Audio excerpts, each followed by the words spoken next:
For context, my 30-year-old partner and I, 27-year-old female, have been together for over 5 years. We've been great, had our ups and downs like everyone else, but really haven't had many fights or major issues. I can count on one hand how many times we've raised our voices at each other, so all in all, pretty smooth. Now comes the part I've always found odd.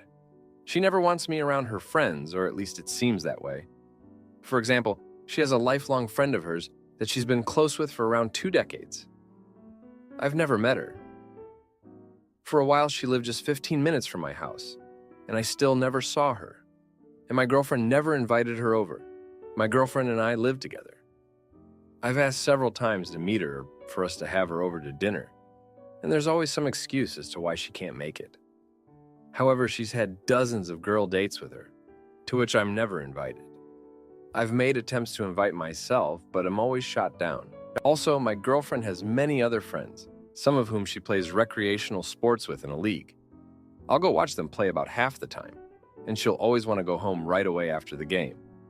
But when I can't make it, she'll almost always go out to dinner with them after and spend quite a lot of time there. I've asked to go to dinner with them when I go, to which her friends are more than excited about since they never see me. But she'll always have an excuse as to why she wants to go home right then. It's odd to me, and it's made her friend group feel like strangers to me, as I never see them or spend any appreciable time with them. I'm sure this will come up, so I'll say that I also have a lot of friends and very good ones at that. I've been super blessed with that. Most of my friends I've been extremely close with for almost 15 years. My girlfriend is always with us. She's been on vacations with my friends, been to all their houses on countless occasions, been to their weddings in different states, and even been invited on trips which would otherwise be considered a boys' trip. All of my friends like her, and she's always been a part of their lives from day one. I've made this clear to her countless times that I want to be a part of her friends and get to know them, because they are important to her. She always responds with some excuses and says sorry and that she wants me to know them, etc., etc.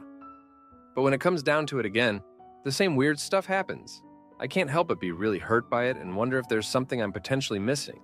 I'm not super awkward socially, and her friends seem to like me, but I always get cut out of the plans. Am I wrong for being upset about this? Or is there something more to it? Edit 1. Had a talk with her after some encouragement on here. She just got home from spending time with some friends after encouraging me to stay home. While I feel like she was being somewhat honest with me, it doesn't quite make sense. Her explanation is that she doesn't want to force me to do something I wouldn't do normally. For context, her friends drink beer. I don't. They like country music, and I don't. They don't make very much money. I do, we both do. Seemingly, she is making an assumption on how I choose to spend my time and the people I like to spend time with and protecting me from uncomfortable situations. I've always asserted I adore her friends and find them very welcoming. In addition, most of my friends are complete degenerates who drink and have used drugs before. Incredibly loving and safe group, but not snobby by any means. Some are rich, some are destitute, but we all get along. She also said her dad has historically erupted over being forced to do things like this in her childhood, and she learned from her mother to cater to his selfishness. Maybe that makes more sense to me, but I've always been super easygoing about that and made it clear that I'm perfectly fine doing things that I don't want to do in order to support my partner and make her feel important to me. I also won't complain when it does happen. I don't know. Not sure about it. Now, for a few comments before the update. Comment 1. This sounds like a come to Jesus conversation is in order. She knows you want to be included, but does she realize that this is a necessity for you at this point? That it's eroding your trust in her and the relationship? Because it sounds like it is, and whatever she's worried about needs to be either not as important as the health of your relationship or more important to her than your relationship, which I imagine comes with its own repercussions. She needs to understand how much of a problem this has become for you and either give you a satisfactory explanation or take immediate steps to remedy this. Like, you've been together for 5 years. Does she envision a future where she would ever invite her friends to your wedding if you plan on having one? To me, This is a big red flag to never be included, and I'd try to get to the bottom of it. P.S. to add that I do think it's healthy for couples to maintain strong individual friendships and have alone time without their partner, but always being excluded is not okay. Comment 2. You deserve an answer, and you have the right to push for one. Frankly, it would be a deal breaker for me. But also, it's just really strange. I can't think of a good reason for this behavior. And it sounds like maybe she herself doesn't know what the reason is. Part of me wants to say it's time to set a hard boundary, I cannot be in a relationship anymore with someone who keeps me separate from her other loved ones. It doesn't work for me. If you don't let me start to build relationships with at least 3 of your friends in the next month, by going to dinner or doing some other activity altogether, or at least explain to me why you won't do it in a way that makes sense to me, I will unfortunately have to break up with you. However, I feel like given how good the relationship is otherwise and how long you've been together, it's worth giving couples counseling a few months to try and sort through her feelings and access what the heck is going on before giving a true ultimatum. Now for the update. Thanks for sticking around for this update. So, where do I even start? Remember how I was confused about my girlfriend keeping me away from her friends? Well, things escalated, and not in a good way. Out of the blue, her lifelong friend, the one I've never met, suddenly moved across the country. No goodbye, no heads up, nothing. My girlfriend was devastated, but weirdly secretive about the whole thing. She'd cry at night, and when I tried to comfort her, she'd just shut down. It was like she was living a separate life, one that I wasn't allowed to touch. Then, one evening, I came home early from work and found her on a call, laughing in a way I hadn't heard in ages. She quickly ended the call when she saw me, but not before I caught a glimpse of the screen. It was a man's face, someone I'd never seen before. When I asked, she brushed it off as a coworker, but the look in her eyes told me it was more than that. Fast forward a couple of weeks, and I'm at one of her games. Her team wins, and everyone's in high spirits. They invite me to join them for dinner, and for once, she doesn't object. I'm thinking, finally, this is it. But the whole night, she's tense, barely touching her food, eyes darting around the room. Her friends are great, though, welcoming me like I'm one of their own. It's a stark contrast to her behavior. After dinner, one of her teammates pulls me aside. He's had a few drinks and his tongue is loose. He tells me that my girlfriend has been seeing someone else, that it's been the talk of the team for weeks. My stomach drops. I confront her and she breaks down, admitting to an affair. She says it was a mistake, that she was lost and confused, but she's ended it now. I'm reeling, not sure what to believe. I decide to give her a chance to explain herself, to fix things. We start going to couples therapy, and it seems like we're making progress. She's more open, more present, and I'm cautiously optimistic. But then another bombshell drops. Her lifelong friend reaches out to me. She's heard about the affair and feels guilty for keeping secrets. Turns out, she and my girlfriend had a falling out because she disapproved of the affair. She tells me that my girlfriend's been manipulating me, painting a picture of a perfect relationship while living a double life. She even suggests that the affair might not be over. I'm a mess trying to piece together the truth from the lies. I confront my girlfriend again, and she's furious that her friend betrayed her confidence. She swears the affair is over, that she's committed to us. But I can't shake the feeling that I'm still not getting the whole story. Amidst all this, I find out that my girlfriend's been fired from her job. The man from the call? He was her boss, and the affair had caused a scandal at her workplace. She's ashamed, scared about our finances, and I'm left to pick up the pieces. I'm trying to be supportive, but it's hard. I feel like I've been played for a fool, and I can't trust my own judgment anymore. We're still going to therapy, but every session unravels a new layer of deceit. It's like I'm living in a soap opera, and I'm the last one to know the plot. Thanks for reading this mess of an update. My boyfriend cheated and left me pregnant. So I cut him out and showed him what strong really means by raising our kid alone. Throwaway account because my boyfriend uses Reddit. This is going to be a little long, so thank you for taking the time to read it. Me, 21-year-old woman, and my boyfriend, 22-year-old man, have been dating for almost a year and a half. When we started dating, I was a virgin. When we tried having intimacy for the first time, it hurt a lot. So it wasn't until a few months into our relationship that we actually had intimacy. It is important to mention that we frequently had oral intimacy at that time, as it was our only way of having intimacy. After finally being able to have penetrative intimacy, I wanted to include it in our intimacy life.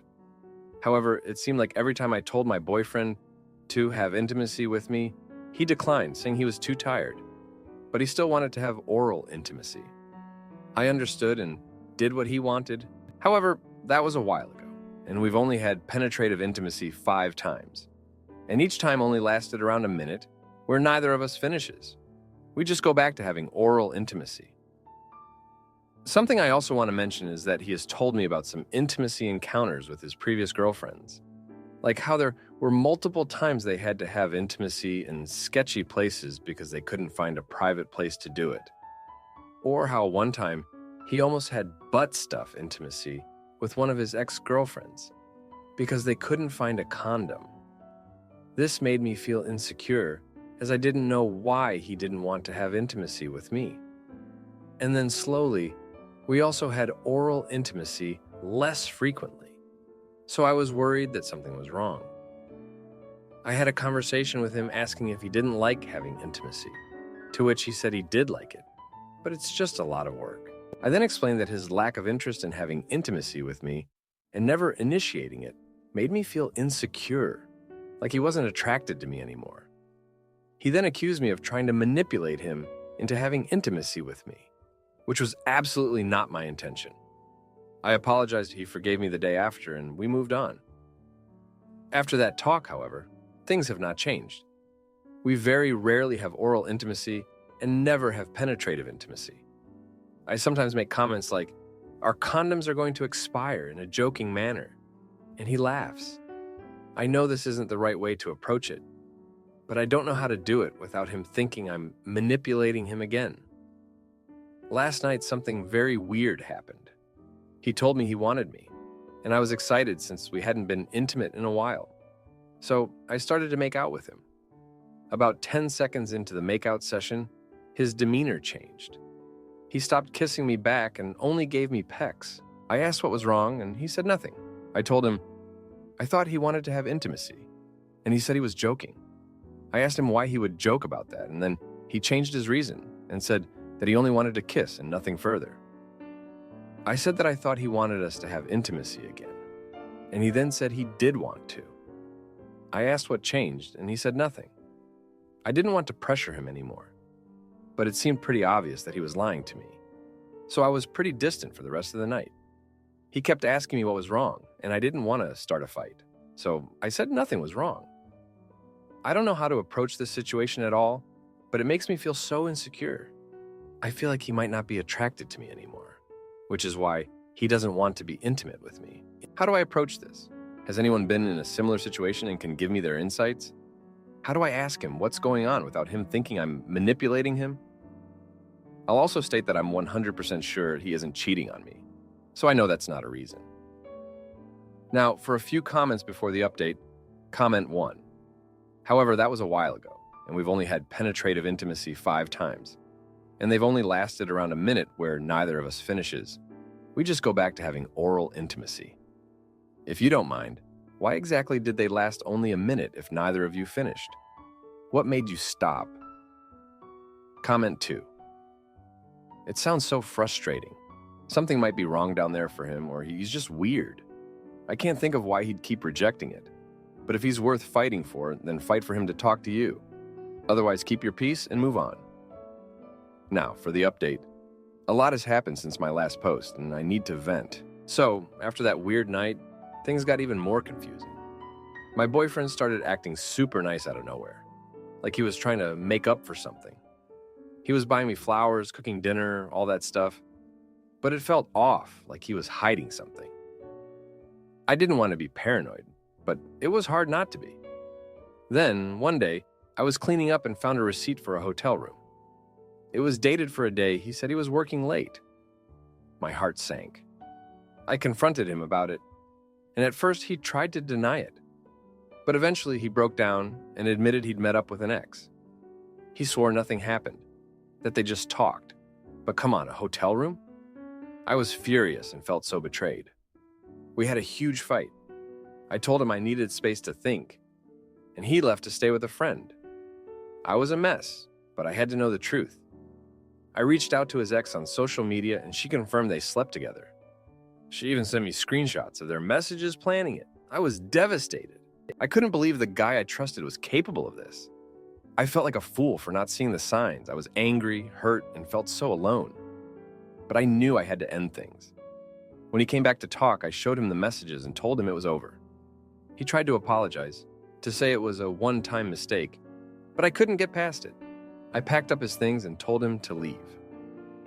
After he was gone, I felt this weird mix of relief and sadness. I was free from the lies, but it was hard to let go of the love I thought we had. I leaned on my friends for support, and they were amazing. They helped me see that I deserved better, that I shouldn't settle for someone who didn't respect me. Just when I thought I could start moving on, another news dropped. I found out I was pregnant. I was in shock. I didn't know what to do or how to feel. Part of me was scared to be a single mom, but another part felt like this could be a new beginning. I told my ex about the baby, and he said he wanted to be involved. But after everything, I couldn't trust him to be a good father or partner. I decided to do this on my own. It's going to be tough, but I know I'm strong enough to handle it. So that's where I'm at now. I'm focusing on myself and my future child. I'm cutting off my ex for good. It's time to close that chapter of my life and start a new one. Thank you for reading. My fiance kicks out my gay nephew from our wedding and shows her true colors. So I cancel the wedding and out her cheating to everyone. Hey all, I'm in a bit of a situation and I could use some guidance. First, some context. I met my fiancée, Anne, fake name, at church when we were 21, and we hit it off immediately. She's beautiful, sweet, funny, and best of all, she was immediately into me as I was into her. I asked her out after about a week of knowing her. She said yes, and we've been a couple ever since. We've been almost inseparable this whole time. A couple of years ago, we got an apartment and moved in together. Until recently, our relationship had been perfect. Then it got even better a year ago when I proposed to her, and she happily said yes. This last year has been intense with us planning our wedding and our future life together. Things have been going well. Until last month, that is. We've recently had a lot of family drama that has led me to see her in a whole new light. And I'm not sure my conscience will let me continue with our plans together. The event that caused all this was my nephew, Greg, 15, male, also a fake name, coming out as gay to his parents. His parents were apparently okay with this, or at least outwardly supportive to him. The wider family, however, weren't, including my own parents. There have been a lot of nasty, hateful comments in our various family social media group chats. I reached out to him to let him know he's always welcome at my place if he ever wants to talk or just get away from all the negativity for a while. I'm honestly in awe of the young man's bravery, owning who he is in the face of such hostility. Anne, on the other hand, isn't. Greg was due to be an usher at our wedding. She's now disinvited him completely. And last time she came home and saw us sitting in the living room, once he left, she tore into me for letting that little F slur into our house. I'm completely disgusted by this change in her behavior. She never used to act like this, and I've never seen or heard any bigoted attitudes coming from her before. It's shocking and totally appalling to me that she can treat my favorite nephew like this. But worse, there's another detail she doesn't know about. I'm bisexual. I've never mentioned it to her. I've never mentioned it to anyone. The thing is, I've never actually been with another man, even though the desire is there. So when we disclosed our intimacy pasts to each other, it's not something that ever came up. But knowing that this is how she feels about queer plus people, I can tell this is exactly how she would feel about me if I told her.